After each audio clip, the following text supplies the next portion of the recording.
Hey everybody, this is Rydo and we're back to Hearthstone. So when I started up, the intro here said forget what frightens you and find the table. Uh, I think that's probably a reference to the fact that we are finally past the Whisper of the Old Gods expansion. I think yesterday was the last day. Let's see what do we need to do. 5 games Shaman and Warlock, Hunter and Mage, 2 games, play 30, and do a Tavern Brawl. So let's see, what's our twist today? Tinkertown Gnomes are testing prototype card bots opt-in. The card you draw on turn 1 will be 1 cost card if you have one, on 2 card, on turn 2 2 cost card. So this is not going to be a super difficult deck to make, I would guess. Let's see, let's try Warlock. And see how that one works with this. So, what we've played this before, something similar to this. It's rather simple. All you have to do is, well, actually it's a little different, isn't it?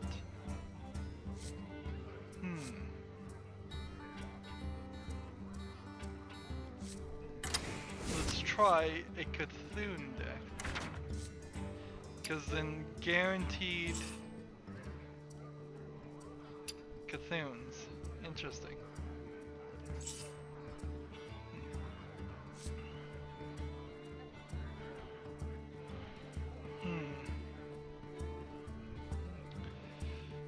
Interesting. Because I think it's gonna give me. Let's see. I think what it means by that is it's gonna give me the cards that I have. Does that work? No, it's C apostrophe THUN. It's C, like capital C dash C 2 apostrophes THUN. Whatever. Here, we can find this a different way, can't we? We can just go to Whispers of the Old Gods. Here it is. Deal 1 damage to all minions, give a random friendly minion +1/+1.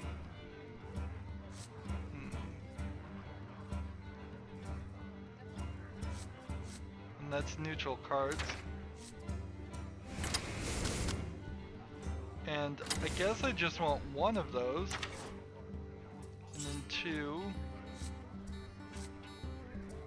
And then we'll play this.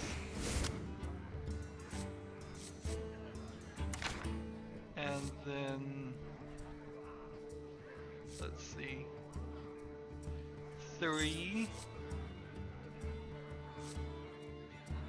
And then we're looking for something that will give Cthulhu +1/+1. And then 4. +2/+2. And then 5. Once you start, you pretend Cthulhu +1/+1. There. And then 6. +2/+2. 7.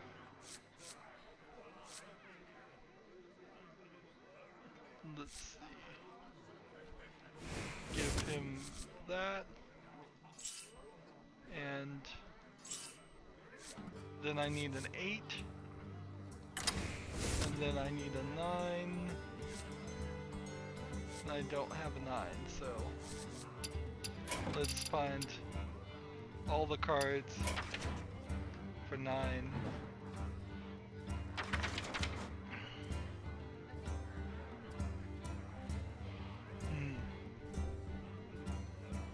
Let's see. Must be the end of the month. It's time for new updates. As far as NVIDIA, here, let me click that off. You probably don't even see it, but just in case. We'll take that for 9. So the rest, I guess, spells? All cards, spell cards. Well, I mean, I don't even know what to do here, actually. I have 10 cards, and I guess I need to... Let's just...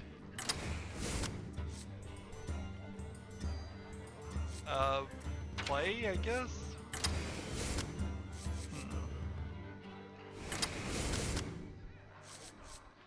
See, if I could just end my deck right there at that 11 cards, that would make sense. But I can't.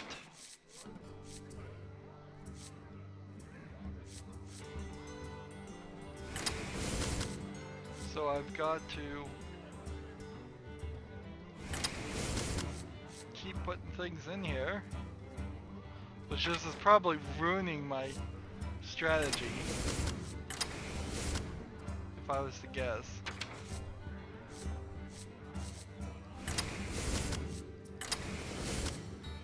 Two more cards. Who do we want?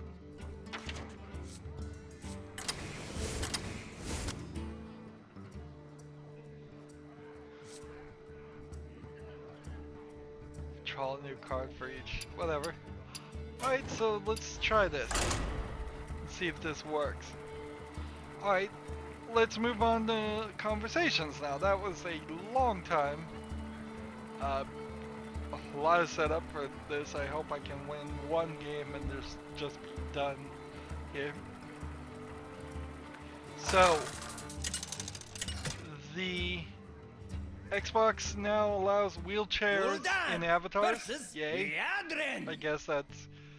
My hammer burns with holy fire. Your soul. Sadly, it's always the point that, like,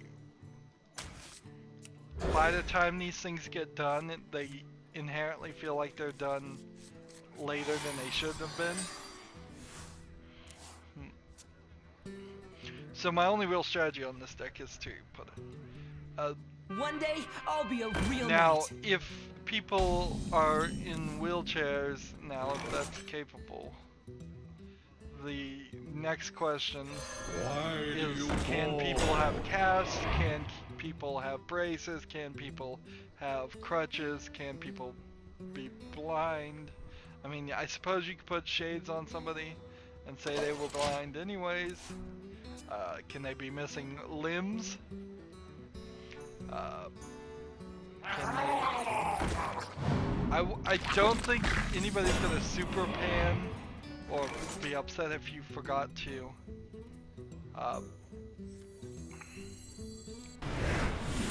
if you forgot conveniently to never have like a scarred face model for every character. Like even somebody with a scarred face model or acting, I don't think anybody really would want that their avatar to represent it that way. Nothing scares me, except mice. So there's a certain level there. Can you have a walker? Cane, stuff like that. All those questions. Do you hear its call? Are things that I would want answered. I should have played the coin and played this, actually. But it's done. They got around to it. Honestly, should have been done like as soon as they announced avatars 6-7 years ago.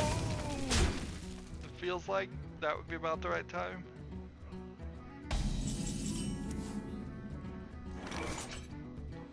So I'm gonna play this, play this, play this. Get it out! It's coming! Attack. End the turn. Listen closely.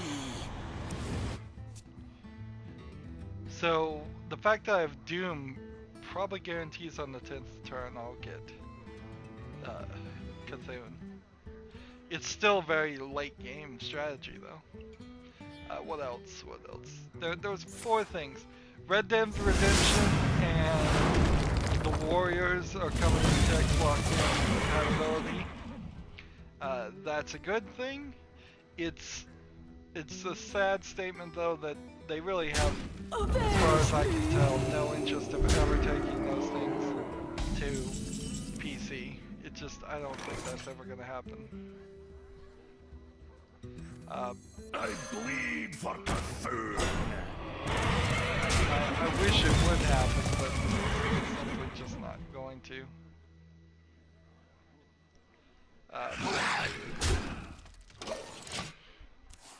So that was story 2. These stories are really short. Even Giant Bombcast was talking about how this was a slow week. And kind of odd, they had their friend, Will Smith, not that Will Smith, on, and they didn't even really explain why he was on or anything. He was just there. It's like, you know, when you have somebody on, traditional to say Feel my a reason or something. I guess I should have killed that guy, but I didn't have time. Job done. End of turn. And they spent a vast amount of time not talking about anything. Some guy gave the guy who does game theories, which is a somewhat funny but not super funny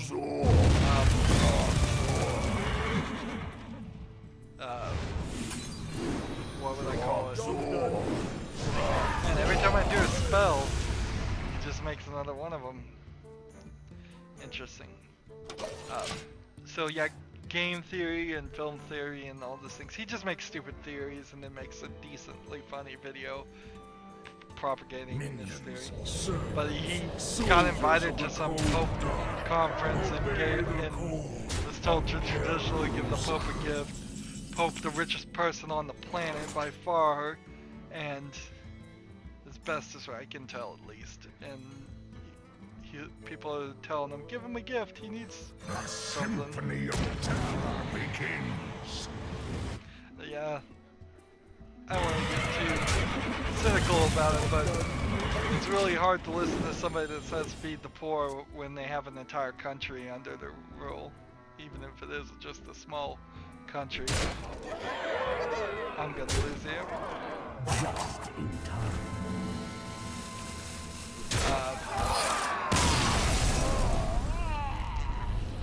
So what was story number 4?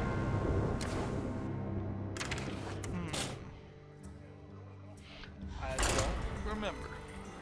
So that's the 4 pages that I had open on my Chrome browser basically. And then we've got some other stuff to talk about. The big story is a couple things, and I'm probably not getting the story right. One YouTuber claims he got hacked. At the beginning of it, I certainly believed it was true. I'm starting to kind of wonder if maybe it wasn't true.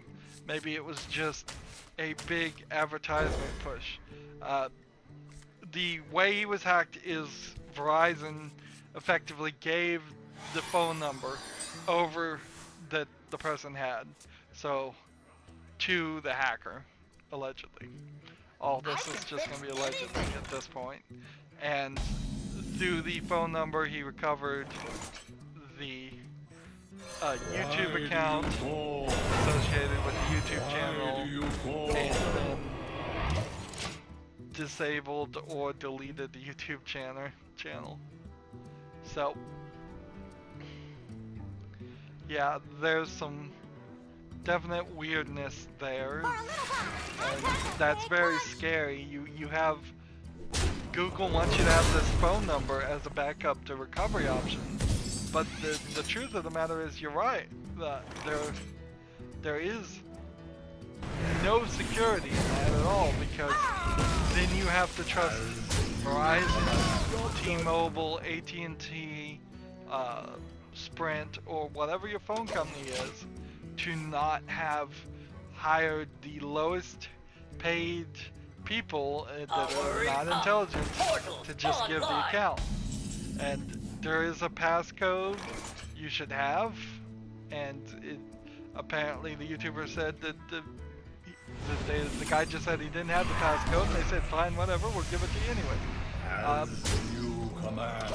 I can guarantee you from inside knowledge, because I worked for a phone company for longer than I'd like to say, and there is zero care there on any level. The CEO doesn't care, the person you're talking to on the phone doesn't care, and it is a loop in which people are heavily encouraged not to care. So, no, your security is not safe with those people. As you command. So, eventually, I just took it off as a backup option. I was just like, you know what?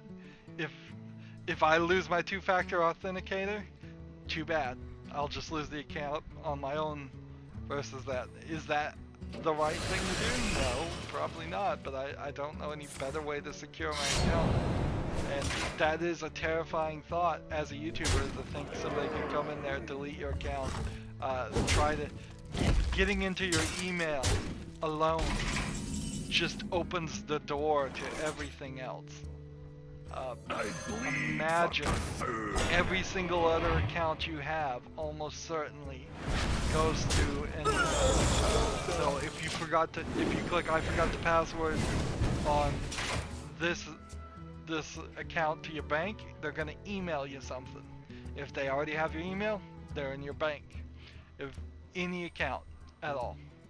And they don't even have to know what accounts you have with other services, because once they're in your email, they can just search your email and see, well, you're getting emails from this banking company, so I know you have a bank account here. You're getting emails from YouTube, so I know you have a YouTube account that you're actively using. I mean, it literally is just leaving the keys under them. Oh no, it's leaving the door wide open. It's not even leaving the keys under the mat. So that's terrifying. Now, the caveat here now is I kind of am hearing two stories at the same time, and I'm not sure, because they're not talking about it in detail enough. And I don't know exactly why they're not talking about it in detail, but I'm confused as to why, really.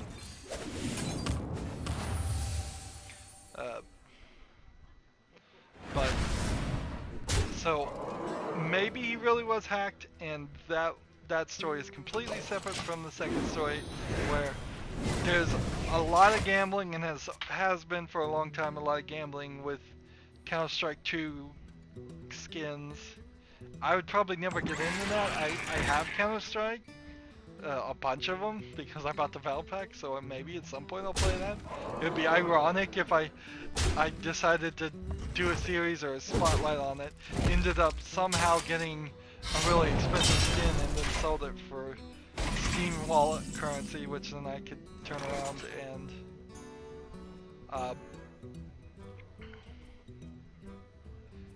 use that as a way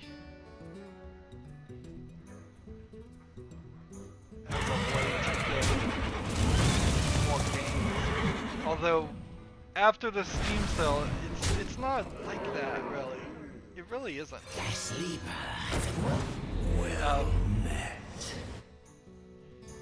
If I had another $300 to spend on the summer sale, I'm not sure that it would have really changed that much. What by far is affecting me more is I'm falling behind, and the quality of what I'm recording now, I'm starting to get further ahead. I finished Styx. I rage quit on this. I don't know if I said this at the final boss fight. So like less than 5 minutes from the end of the game and just couldn't do it because of the way the game was set up. The game was set up so that you go through 3 levels before you get to the 4th level of that grouping of levels, and you don't get any of your equipment or your health refills. So I would effectively have to spend 3 more hours going through the last 4 levels to have enough health to win the fight, because I was at the very minimum, smallest amount of Fear.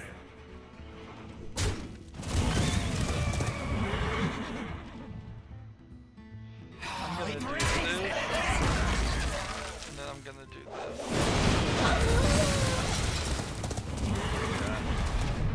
Job done. So like, I was at the very minimum of health, at the very minimum of magic.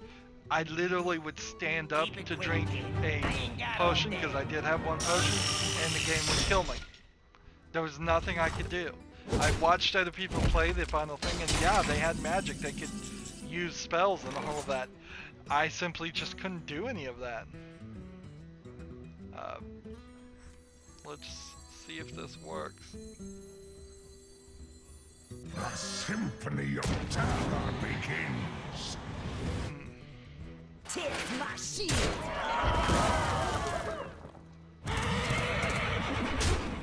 So, yeah, I just rage quit. The ending is stupid. It was pretty much what I expected. The entire game is just badly thought out. It punishes you in so many different ways for doing what it should reward you for instead. It made a very unfun experience. It made a very long experience. And they're making a sequel, and I don't have any real interest in finishing the first one, so obviously I don't have any interest in playing the sequel. Even not until I hear that a lot of improvements. My dream ends. Your nightmare. So, looks like I'm gonna win here. So I finished 6. I covered Ticket to Ride. I remember Ticket to Ride being a decent game, but covering it this time, it's like, I don't like this as the concept of a board game.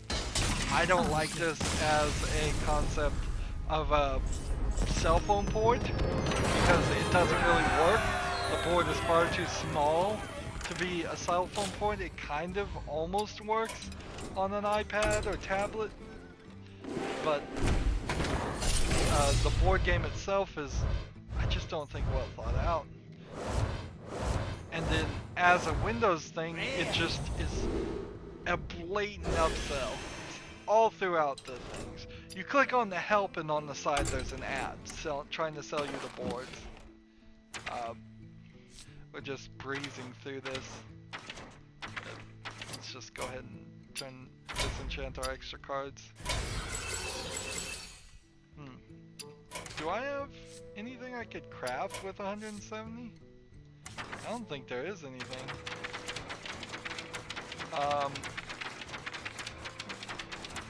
It immediately annoys you on Ticket to Ride for your email, and then when you give them the email, you know what they immediately do? Is they secure it in a unsecure fashion, I can guarantee you, because they email you your own password. That means it's not salted and hashed. I won't go into the full explanation of what that means, but it means it's not secured in the right way. It means they can see your password in their database. The fact that they emailed it to you means anyone who was sniffing your traffic right then can see your password, because email is not encrypted, at least unless you do a lot of work, and it won't particularly be encrypted until you've set up encryption between both parties. So you can't set up like an encrypted email chain between let's just play Warlock, I guess.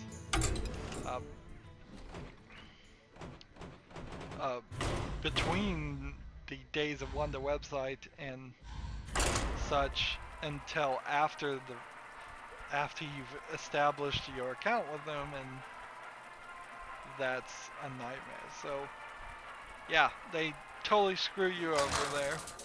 You get nothing for actually giving them your email other than the fact that it's now linked to my Steam account, and they stopped harassing me, and maybe they're keeping Shall it. be mine. The cost of Ticket to Ride was rather expensive if you ignore the fact that the base game was on sale. All the DLC bumped it right back up to $15. None of the DLC is worth anything like what they're charging. They're charging about $4 per each DLC. It should be about 50 cents. And in all honesty, it should all be in there. None of the DLC does make enough of a drastic enough change to the game to make it interesting. I mean, it's just, wow. I really didn't like it.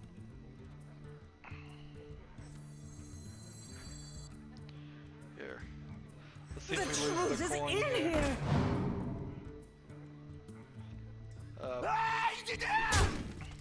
So I covered Ticket to Ride, and I wouldn't recommend anybody play it unless you're obsessed about it. There's an achievement there for playing 20,000 games. Ridiculously high achievement. There should be rules even in Steam against such ridiculously high numbers. Nobody's going to play 20,000 games of Ticket to Ride. Even though it has online, even though it has pass and play, even though it has local network. I mean, they do cover that stuff pretty well. You're still not going to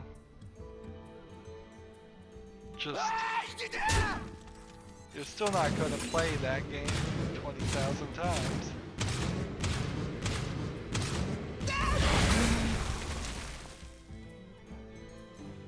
So, yeah, done with Ticket to Ride. I'm now playing a game called 10 Million, which is a matchly puzzle game. It moves pretty fast for a long time, and then my second to last video, I had to play for about 30 minutes offline, and then by my last video, I needed to play for several hours extra. I should have just waited.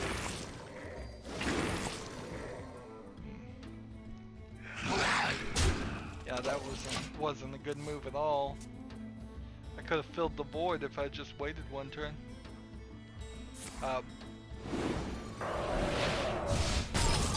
So I have a little bit more I'm gonna play of 10 million, and what I may do is simply just I've now leveled up a lot of the upgrades. A lot of the upgrades are simply things where you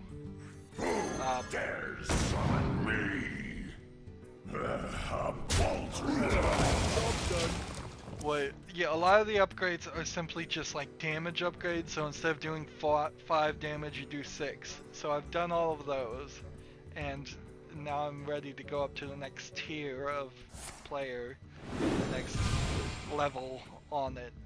And so I'll do a video on that and see how far I can get with the new quest. It does have quests. 10 Million is a pretty simplistic game in a lot of ways, but it has some nice triggers to it. It has a reason to motivate you to keep on playing a little bit longer than it would be if you just did nothing. It's very simplistic 8-bit pixel stuff. It too was a little bit of expensive of a game. I think I had to pay $1.50 for it when it should have been 99 cents. But I'll play it all the way through. Probably get all the achievements. They don't seem like they're super hard. And then I'm gonna move on to something else, and I'm not sure what. I have this issue in which I am falling behind, definitely. So I'm only like a month ahead now. I need to figure out what I'm gonna do. I think some big changes, or we're gonna try and reduce the number of footage when we hit January 1st. That's what I'm thinking right now. Anywho, speaking of saving time. We've gone 30 minutes, so no real progress on any of this. I'm gonna play off screen and get 100 victories, so we'll only need one there, and 3 more Shaman or Warlock victories, and maybe still not have finished this, but maybe have finished this. And so that way we can try and get some of this done. I'll also refresh my mind and see if there's anything new that happens on Twitter or anything like that. But for now, that's it for this recording. As always, I ask you to like, share, subscribe, comment if you want to, and watch it every second of my videos. So if you want to support me, you can click on my name, Rydo. On the right will be a blue button that says support this channel. Click it, make a donation. And if you want to friend or follow me on basically any social media sites, there's a whole bunch of links down below. Thank you for watching. Have a good evening.